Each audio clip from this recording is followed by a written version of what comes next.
Hi everyone, Jim here. Hope you are doing well. Recently, there's been major news developments involving one of our favorite unsolved mysteries, the Dyatlov Pass Incident. A recent academic article is making international headlines, many of them claiming that the 60-year-old mystery has now been solved. In a new episode, next Friday, you will hear my fascinating conversation with one of the co-authors of the article as we explore the ramifications of this new research. Do we finally know what happened to that infamous group of hikers who cut their way out of their own tent in the middle of a freezing winter night? Or, as before, are we ultimately left with even more questions to ponder and keep us up at night? You are not going to want to miss that episode. As it is such a compelling story, with so many twists and turns, I thought it would be helpful to share our original episode on the incident this week. If you haven't heard it before, you are in for a treat. And if you have, you already know it is well worth another unsettling trip into the Russian wilderness. Before we jump in, I also wanted to let you know that tickets to our next series of virtual haunted campfires, which will be taking place every Saturday evening starting February 20th, are now up for sale, and we would love for you to join us for these fun and spooky live storytelling events. First up will be Ottawa's famous haunted mansion and the site of countless seances, Laurier House. Information and tickets for the campfires, as well as the Haunting at Home, our online guided audio experience with yours truly, can be found on our website, which is hauntedwalk.com. As a personal favor, as our next episode will be our 100th, it would be wonderful to hit 100 reviews on Apple Podcasts to mark the occasion. We are sitting at 90 right now, so we are very close, but we could use your help to reach that goal. If you have a moment to review the show there, or wherever you listen to us, it would be greatly appreciated. Enjoy the episode, and be sure to be here next week.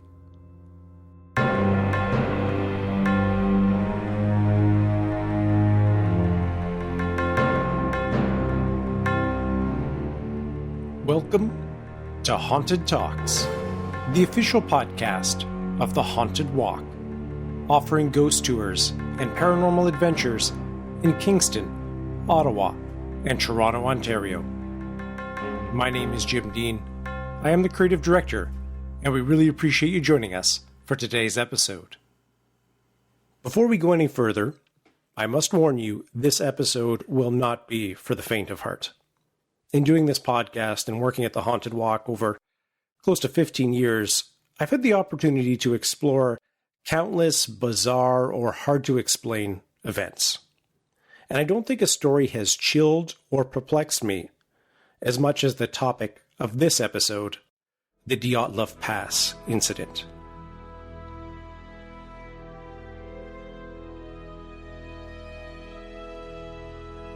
In the middle of a freezing cold Russian night in the Ural Mountains, 9 young, fit, and experienced long-distance cross-country skiers cut their way out of their own tent, fleeing into the dark without jackets and many with bare feet.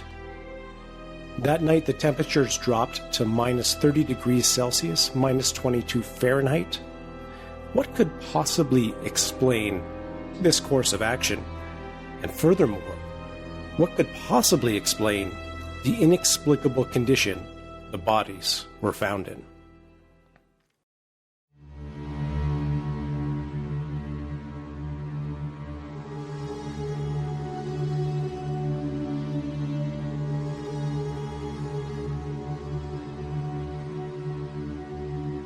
In late January of 1959, a group of students from the Ural Polytechnic Institute headed out on an expedition to trek 350 kilometers on skis through the forests and northern Urals. The group originally consisted of 10 people, 8 men and 2 women. Most were between the ages of 21 and 24, and all had previous experience with long-distance skiing. The leader of the group, the man for whom the pass was eventually named, Igor Dyatlov, he had completed the exact same trip the previous year. 3 days before the incident took place, one of the male members of the team was forced to head back due to illness. He would be the only person from the team to survive, and the last person to see his friends alive. One of the great frustrations with this mystery is how long it actually took to get a search party out and looking for these skiers. And this is because the leader of the team, Igor Dyatlov, had been telling people that maybe it would take a little bit longer for them to complete the journey. So the date they would be finishing kind of became up in the air, and this led to a full 8 days passing by before a search started to take place. After a week of searching the wilderness, tracks made by the group, their ski tracks, were discovered, and they were able to be followed all the way to their abandoned tent.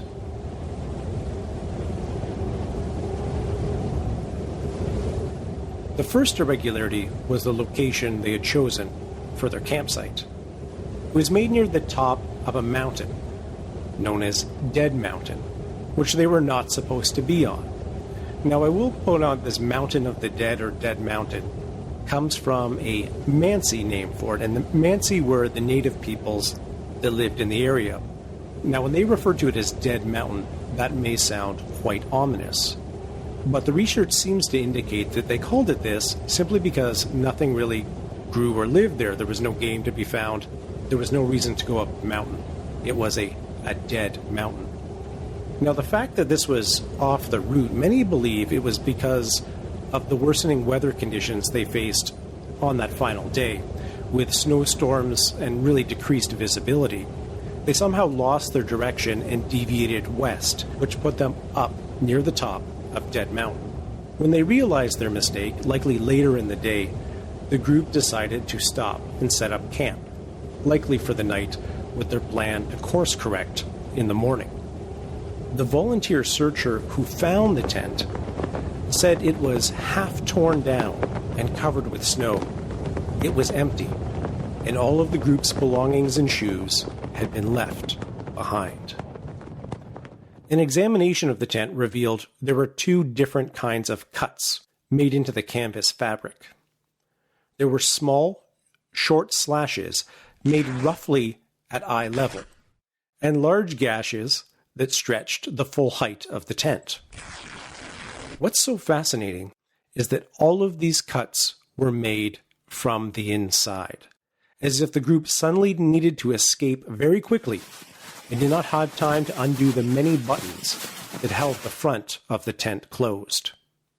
As mentioned by the volunteer, the group left behind in the tent their jackets, flashlights, blankets, food, water, the majority of their knives, axes, and a variety of other items that could have been life-saving. They also left behind cameras and diaries, which would become instrumental in trying to put the pieces together later. Keith McCloskey is a Dyatlov expert and has visited the site and written 2 books on the topic: 2013's Mountain of the Dead, the Dyaltov Pass Incident, and 2016's Journey to Dyaltov Pass, an explanation of the mystery. In a 2013 interview on Coast to Coast AM, he shared his thoughts on the case, and particularly those first few terrifying moments. Well, it was the conditions were terrible. The temperatures it was minus 26. I mean, I get cold when it hits freezing, and they've hardly got any protective gear on against that. The snow was up to 1 meter deep. If you're not wearing shoes, or some of them weren't even wearing socks, you're walking around in that, you're not going to last too long. It must have been, whatever it was, must have frightened them to death, literally, that they ran away to their certain deaths, because anybody who was rational enough, they knew what they were doing, in the sense that they were experienced mountaineers or skiers, if you like, and they must have known the effects of what the cold, extreme cold, will do to your body, and they ignored all that inner advice, if you like, and just took their chance. But it's almost like a man throwing himself out of a 20-story burning building. He's almost certainly going to die, but he doesn't want to be burnt by the flames. But it's death whichever way you look at it. Outside of the tent, the searchers found 8 or 9 sets of footprints, left by people who were only wearing socks, a single shoe, or were even barefoot. The single file tracks could be followed, leading down towards the edge of a nearby wood. Only the hikers' footprints were visible. No other kind of footprints were found, and there were no signs of a struggle or people having any difficulty walking. The footprints seemed to indicate they rather calmly walked in a straight line. Following the direction of the tracks, searchers found the remains of 2 male team members at the edge of the woods, about 1.5 kilometers or just under a mile from the campsite. The 2 men were found under a large cedar tree beside a small fire, shoeless and dressed only in their underwear. Both had died of hypothermia, and the burns found on their hands and feet likely indicate they burned them in the fire while succumbing to the cold. The cedar tree directly above their bodies had the branches broken off to a height of 5 meters, or about 16 feet. The branches of the tree would not have been good to use for burning, and much drier wood was readily available in the area. Skin cells found on the higher points of the tree indicate at least one person had climbed it, and likely in a hurry. Why would someone climb a tree while they are freezing to death? Were they trying to see what was happening back at the tent? Or were they trying to hide or get away from something or someone? As the search continued, the next 3 skiers were found between the tent and the forest. The position of the bodies seemed to indicate they were headed back to the campsite. The closest was one of the women, and she made it about halfway back to the tent before becoming overcome, despite the fact she was one of the best dressed for winter in the group. She officially died of hypothermia, but had a number of injuries, including a long, bright red bruise, 29 by 6 centimeters, in the lumbar region on the right side of her torso. It looks like it would be caused by the strike from a baton. The 2 men found with her had injuries to both of their hands, consistent with hand-to-hand combat. One of the man's jackets was also unbuttoned, which is extremely unusual given they were fighting the cold to stay alive. He had no internal injuries. The other man was much better dressed. However, his skull had a 6-centimeter fracture, and he had significant damage around his temples, which likely would not have killed him, but would have significantly disoriented him and likely sped up the hypothermia. His injury pattern is the reverse of what we would usually expect to see in injuries suffered by a freezing man in the last minutes of his life. It looks as if he repeatedly fell on his face as he was walking, and every time he fell, he managed to hit the sides of his head. This is unusual for a man who was probably in the best shape of anyone in the group. Even a long ski trip could hardly be responsible for this alleged clumsiness. And this man's body was the only one that had ice underneath it. This means that when his body fell, he was relatively still warm, and there was a noticeable heat exchange into the environment. Almost 2 months later, the final 4 members of the team were found. They were discovered by a crudely made shelter in a ravine. They had even covered the ground of the shelter with cedar branches, seemingly in an attempt to give them something to sit on that was not the ice and snow. They were the best dressed of all of the survivors, and it does seem likely they took the clothes off the 2 men found at the cedar tree after they had perished. 3 of the 4 individuals found in the ravine had suffered fatal internal injuries, including broken ribs and skull fractures. All of these injuries without the presence of external wounds that would have explained them. One of the more shocking elements is that a woman with this group had her tongue seemingly removed. It was not there, while the rest of her face did not show any damage you would expect if an animal had somehow taken it away. The doctor with the investigation that had examined the remains stated that the injuries of these people could not have been caused by another human being because the force of the blows had been too strong and no soft tissue damage had occurred. One observer describes their condition as if they were in a car crash. So after all the remains had been discovered, the autopsies completed, the diaries reviewed, the photographs in the cameras they found have been developed, and you can view a lot of these photographs online. None of them indicate exactly what happened on the night of the incident, but they do answer a few questions and provide some context. By all accounts, the group was in good spirits and good health the day the attack took place. There's a photo of them building the shelter in the campsite. We know from the examination of the contents of their stomachs that it seems all of the individuals died somewhere around 6 to 8 hours after their last meal. So we can imagine them eating sometime in the early evening. It's likely the incident started unfolding sometime between 9 p.m. and midnight. Now, what exactly happened in those first few moments that caused such panic that they had to cut their way out of the tent is still a matter of debate, and we'll certainly talk about the theories in a few moments. But it does seem from the short, stabbing kind of cuts in the tent that it's likely they were looking out at something. And at some point they decided they had to flee for their lives.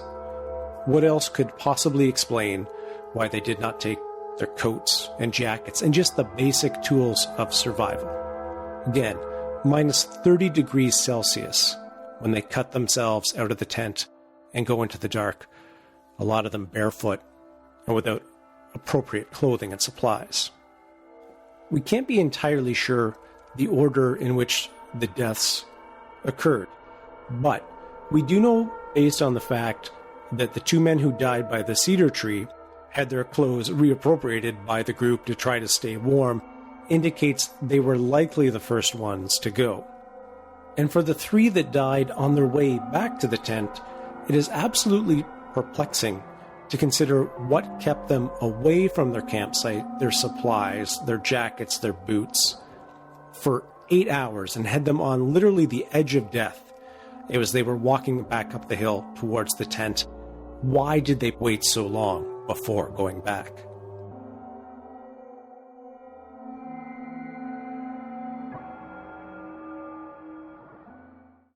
There are many theories as to what may be responsible for these series of events, ranging from, I guess, a more of a mundane approach where unfortunate circumstances compounded and they died as a result, ranging all the way to much more extreme examples which invoke UFOs and the supernatural.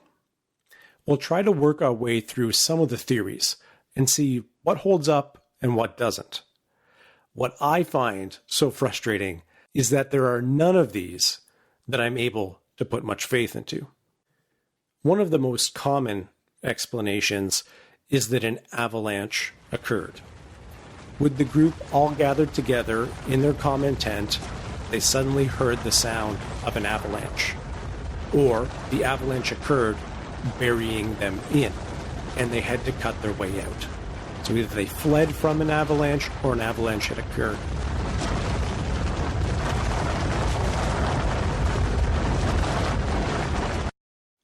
What makes this fairly unlikely is that the tent location was only about 300 meters from the top of the mountain.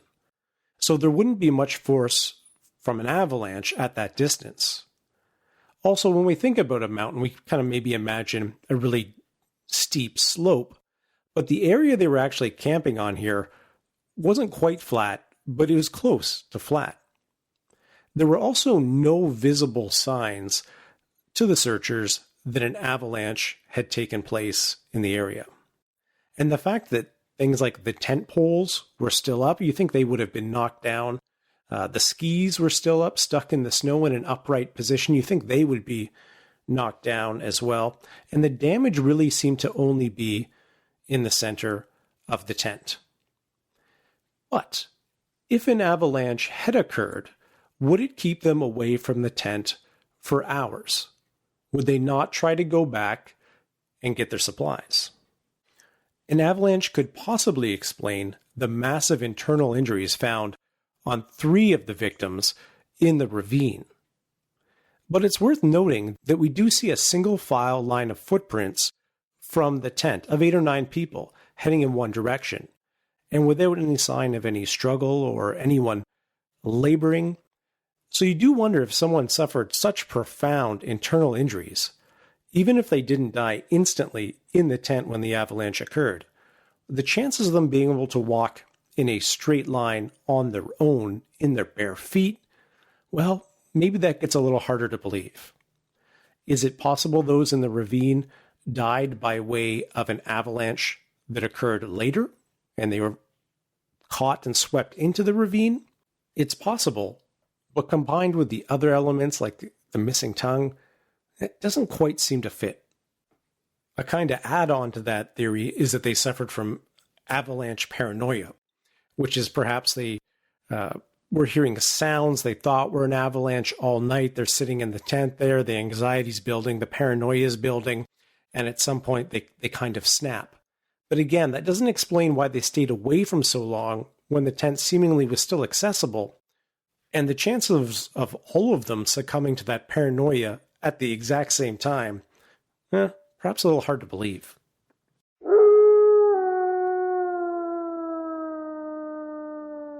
Another obvious line of thought to explore, is it possible this was some type of wild animal attack? Some type of large creature, maybe a pack of wolves? I mean, you can go all the way into the more bizarre, something like a yeti, the abominable snowman, some type of large forest creature not yet discovered, that an animal somehow caused these injuries to the group, or a group of these animals, scared them off in some way. What makes that theory perhaps not overly likely is really the lack of any type of other tracks. No animal tracks were found in the area. And as we mentioned earlier, it's known as Dead Mountain because there's not really any game to be found up there. There were also no bite marks on the body. So if you think there were animals nearby who were hungry and looking for food, and they managed to get one of these humans on the ground, or after one of the humans died, you would expect to see some type of bite marks or scratching or clawing. Also of note is just the numbers. There were 9 humans there, and in the tent with them, they had axes and knives. They had some means to defend themselves, but whatever the threat was, perceived or real, they obviously felt they didn't stand a chance using their basic weapons and their numbers, and still fled.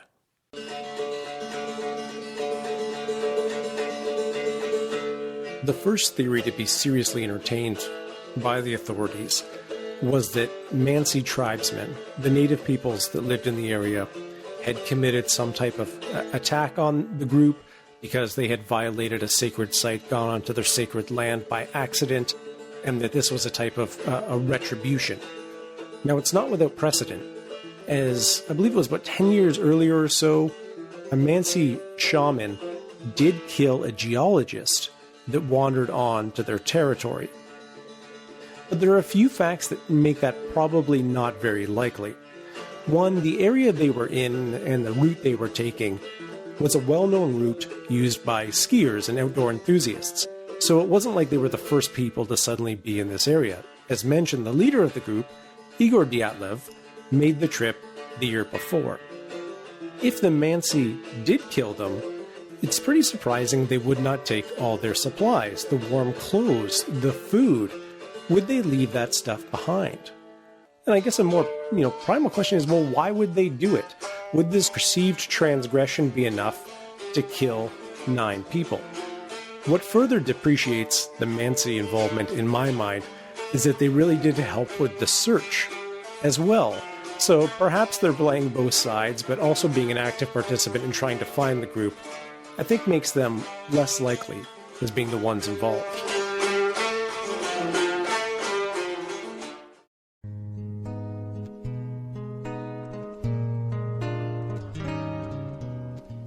Another theory that has some support is that the group ran into escaped prisoners from a nearby Gulag. Now, those are the forced labor concentration camps where Russians would send criminals and political dissidents. And the group became unknowingly witnesses to this escape and were subsequently killed. Now, the gulags were very, very difficult places, and people would be highly motivated to escape. And those who did escape would often have an experience in the Second World War, or, they would have the means and the ability to kill people, maybe if it came to that. But you have to imagine if you've escaped from a prison and you're going to try to hide out in the wilderness, as these prisoners would have done. They didn't go towards civilization, they went kind of in the opposite direction.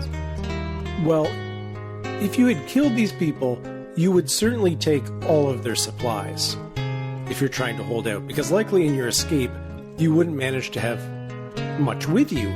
So why would you bypass the opportunity to take their warm jackets, take their food? It seems unlikely you would do that. Also, again, there were 9 of them. How many of these escaped prisoners would there need to be? And where are their footprints, if that was the case? I don't think it makes a great deal of sense for these escaped prisoners, or the Mansi either, that they would not take the clothing, but refuse to allow the skiers to put on their boots and things like that. It just doesn't seem to make a lot of sense. Some have suggested that the group was trying to defect, and this was their escape plan out of Russia. But this would be a very, very difficult way to try to do that. And by all accounts, including from the member of the team that survived, these were all happy people, not really looking for that type of experience, certainly as far as he knew.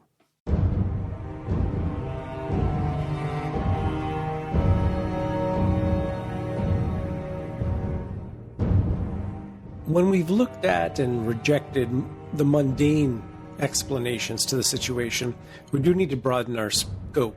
And some people suggest that perhaps the group became the victims of a military experiment, that some type of weaponry, new advanced weaponry, was being tested on these people that led to this dreadful outcome.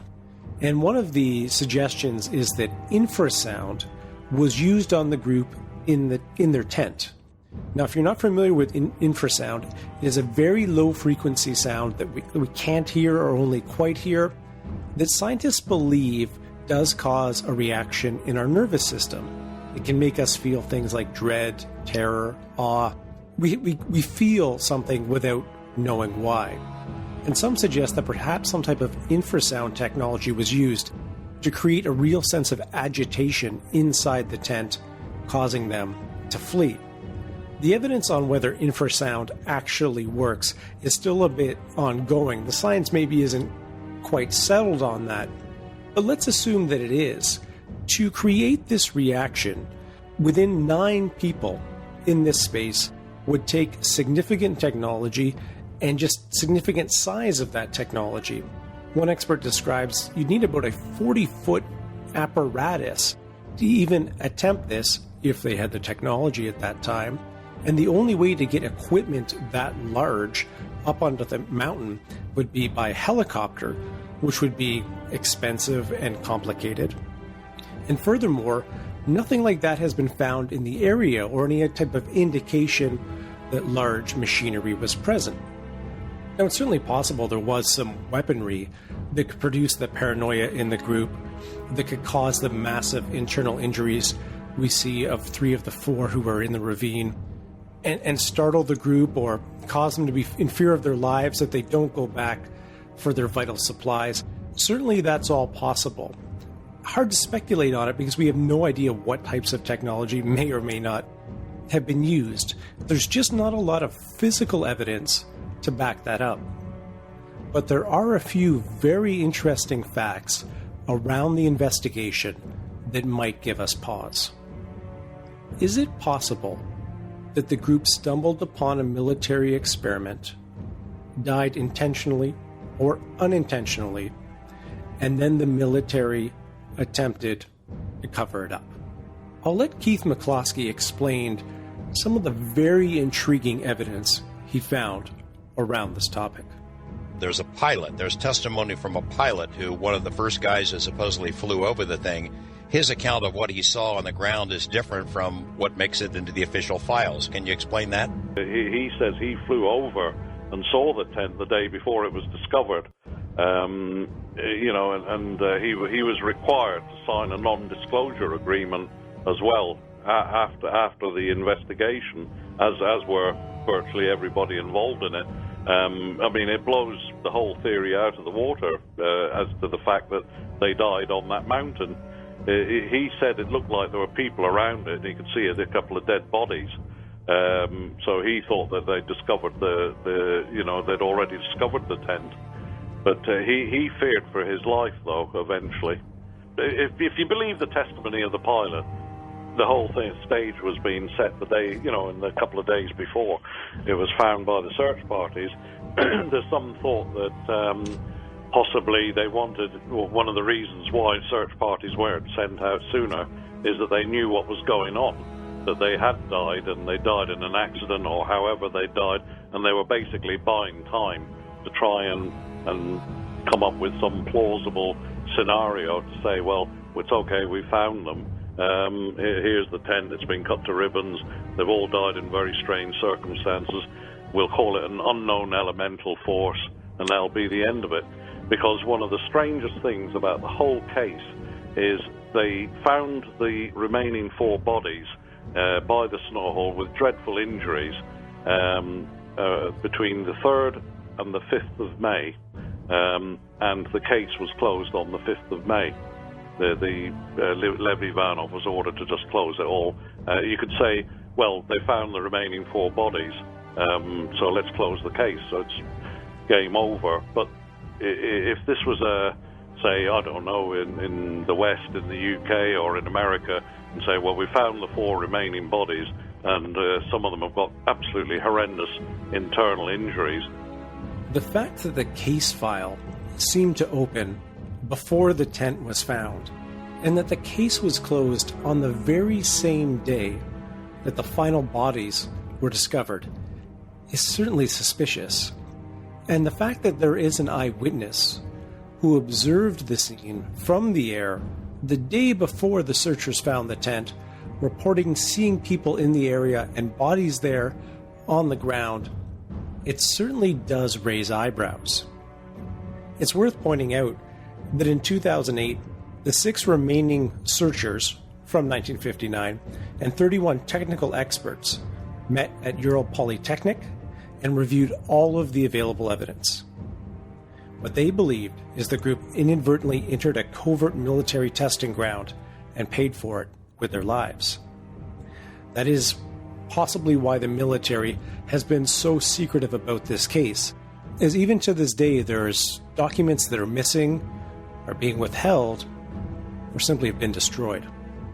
There's also one small note I haven't mentioned which ties into this theory, and that's that 2 of the people found in the ravine near that crude shelter, their clothing did have higher than expected levels of radiation, which is quite strange.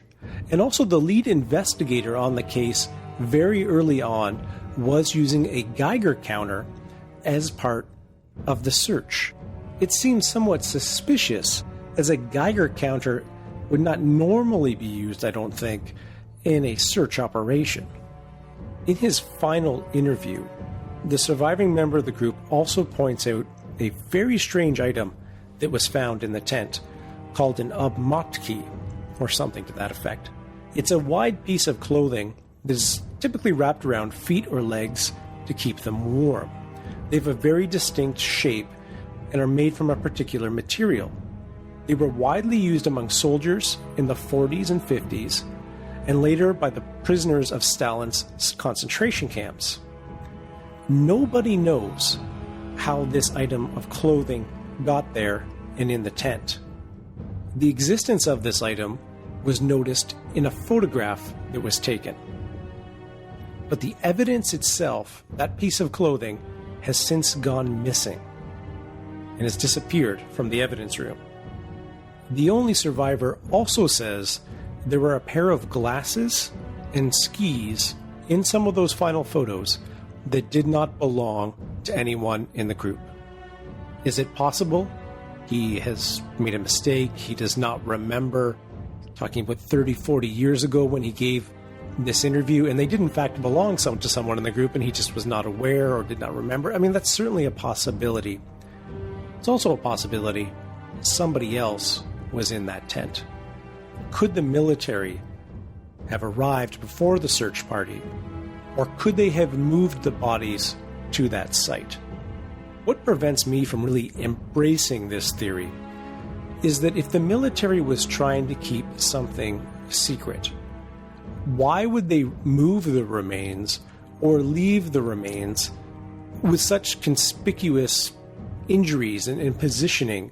Anyone who found those bodies would quickly come upon the mystery of what happened to them. So if they were trying to be discreet, you think they may have taken another course of action. Perhaps they were hoping the snow would just eventually cover them and they would be lost. But they must have also considered people would be looking for them. And to kind of leave them the way they did, if that's what happened, indicates either real sloppiness, a desire to hide the truth by making the situation so confusing and complex, or perhaps they weren't involved at all.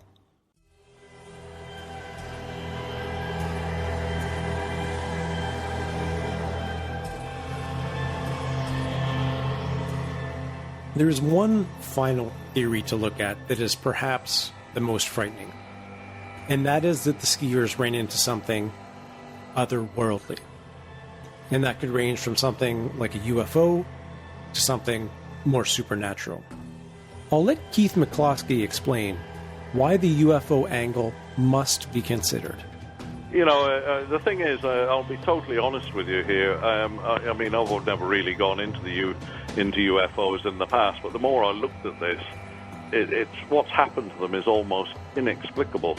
You think, because I've been a student of Soviet military history, the danger is what you have is a pet theory.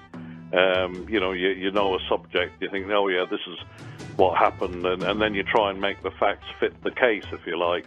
But when I looked at, say, a Soviet military accident, which is a possibility, but there's a lot of things don't add up about that either.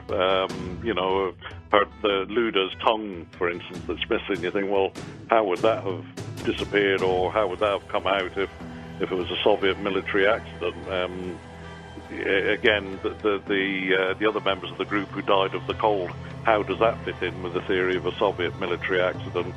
But then you start looking at the UFO theory, and you have to think, well, there's one of the things about UFOs is when they do, if they are probing Earth, they're going to look for what defenses there are. And that whole region of the Urals is literally crawling with military facilities. There's plutonium processing plants. Only 70-odd miles away from the Dyatlov Pass is a nuclear warhead storage area. There's missiles, nuclear-tipped missiles there, all sorts of production facilities for tanks and aircraft. It's the whole area is just crawling with military, and it could be that a UFO involvement is maybe probing to see what's in the area. The chief investigator, he says, when he's asked years later, he says, I think UFOs did it. Did he explain? Yeah. Did he explain any further than that? Well, when they were investigating, there's two aspects to that. One is the light orbs. There was light orbs seen over the area, but on the night they died. Nobody can explain what these orbs are. People say they were rockets. Well, they weren't rockets because the only rockets they could have been was ICBMs, and there weren't any launches of ICBMs on around that date. Furthermore, it's hundreds of miles from the missile lanes.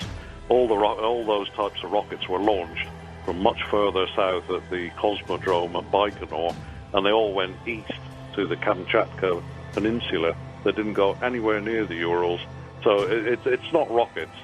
Some people say, well, it could be meteorological phenomena, but nobody's been able to explain what meteorological phenomena. There was definite light orbs, and they were seen by members of the Mansi, and the military had seen them in the previous months as well. Other groups of hikers have seen them, and the light orbs that were seen the night they died were also seen by a group that was about 30 kilometers south of where they were.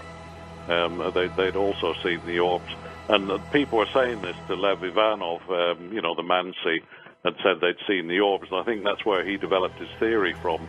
And he also found marks on some of the trees at the bottom of the tree line, which looked as if they had a kind of burn mark, but a kind of, not like a normal burn with no epicenter to it, but as if a beam of energy had been directed on the tree trunk to create a round burn mark, as if it was focused on individual things, like some kind of beam, directed energy beam. And I think that's where he started formulating his theory. But again, that's as far as it goes. There's no tracks or other evidence of it. The UFO or alien theory does check a lot of boxes. We can imagine the presence of something unknown like that causing immense fear in the group. We see the damage that was done to some of the bodies. We can imagine perhaps some technology we're not aware of. With other eyewitnesses observing strange lights in the air on that night, not far from the location the Dyatlov group was at, it's really quite chilling.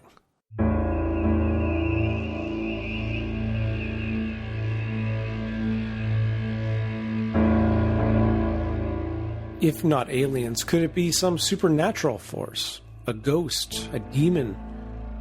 Some type of thing like that? Well, certainly that's a possibility as well when we see the fear and kind of the physical damage and the actions, particularly not returning back to the tent for some reason, to the point they died. Maybe some type of phenomenon that occurred directly inside their tent that they fled from. It's possible.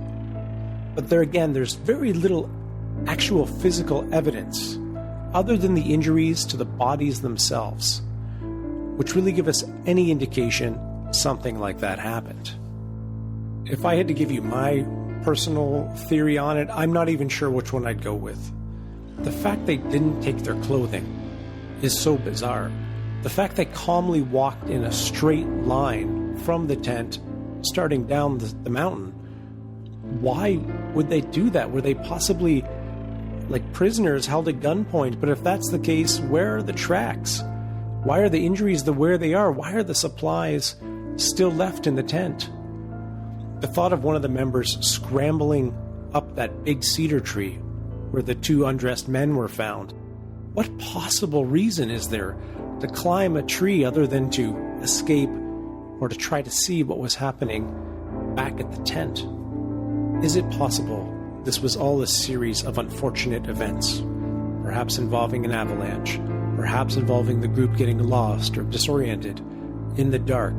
Could there be mundane explanations? Yes. The trouble is they seem just as likely or just as believable as some of the more outlandish ones, like a government cover-up or UFOs. I did mention to someone just today that if I ever have a time machine, I'm going back to the Ural Mountains in 1959 to try to see what happened there. Because this is honestly one of the most perplexing and frightening cases I've ever investigated.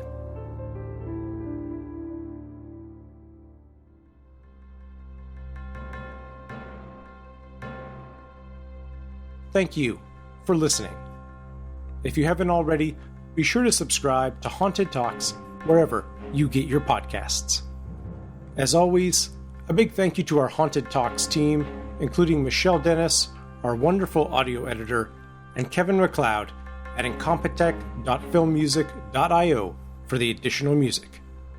Be sure to follow us on Facebook, Instagram, and Twitter for the latest updates and our favorite spooky content, and as a bonus, for those of you who have made it through to the very end of the show, if you use the promo code Haunted Talks when you purchase The Haunting at Home, you can save yourself 20%. Be sure to visit our website, hauntedwalk.com, for all the details.